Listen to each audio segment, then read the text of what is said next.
اور جب انہوں نے اپنا اسباب کھولا تو دیکھا کہ انہیں غلے کی قیمت واپس کر دی گئی ہے، تو کہنے لگے کہ ابا جان، ہمیں اور کیا چاہیے، یہ ہماری پونجی وہ بھی واپس کر دی گئی ہے، اور اب ہم اپنے اہل و عیال کے لیے پھر غلہ لائیں گے اور اپنے بھائی کی خوب نگرانی کریں گے، اور ایک اونٹ کے بوجھ کے جتنا غلہ اور زیادہ لائیں گے، کہ یہ غلہ جو ہم لائے ہیں تھوڑا ہے۔ یعقوب نے فرمایا کہ میں اس کو تمہارے ساتھ ہرگز نہیں بھیجوں گا جب تک تم اللہ کی قسم کھا کر عہد نہ کرو کہ اس کو میرے پاس ضرور صحیح و سلامت لاؤ گے، مگر یہ دوسری بات ہے کہ تم گھیر لیے جاؤ تو مجبوری ہے۔ جب انہوں نے قسم کھا کر اپنے باپ کو قول دے دیا تو انہوں نے کہا کہ جو قول و قرار ہم کر رہے ہیں یہ سب اللہ کے سپرد ہے۔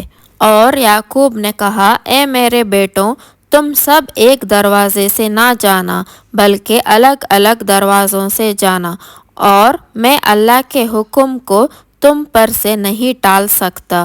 حکم تو اللہ ہی کا چلتا ہے، اسی پر بھروسہ رکھتا ہوں، اور بھروسہ کرنے والوں کو اسی پر بھروسہ کرنا چاہیے۔ اور جب وہ ان مقامات سے داخل ہوئے جہاں سے ان کے باپ نے ان سے کہا تھا، ان کے باپ کا مقصد اللہ کے حکم کا ٹالنا نہ تھا، لیکن یعقوب کے دل میں ایک خواہش تھی، وہ پوری کر دی۔ بے شک وہ صاحب علم تھے، کیونکہ ہم نے ان کو علم دیا تھا، لیکن اکثر لوگ نہیں جانتے۔ اور جب وہ یوسف کے پاس پہنچے تو یوسف نے اپنے حقیقی بھائی کو اپنے پاس جگہ دی اور کہا کہ میں تیرا بھائی ہوں، تو جو سلوک یہ ہمارے ساتھ کرتے رہے ہیں اس پر افسوس نہ کرنا۔ پھر جب ان کا اسباب تیار کر دیا تو پانی پینے کا برتن اپنے بھائی کے تھیلے میں رکھ دیا۔ پھر ایک اعلان کرنے والے نے آواز دی کہ اے قافلے والوں، تم تو چور ہو۔ وہ سب ان کے طرف متوجہ ہو گئے اور پوچھا، تمہاری کیا چیز کھو گئی ہے؟ وہ بولے کہ بادشاہ کا پیمانہ ہم کو نہیں ملتا، اور جو اس کو لے کر آئے اس کے لیے ایک اونٹ کے بوجھ جتنا غلے کا انعام ہے، اور میں اس کا ضامن ہوں۔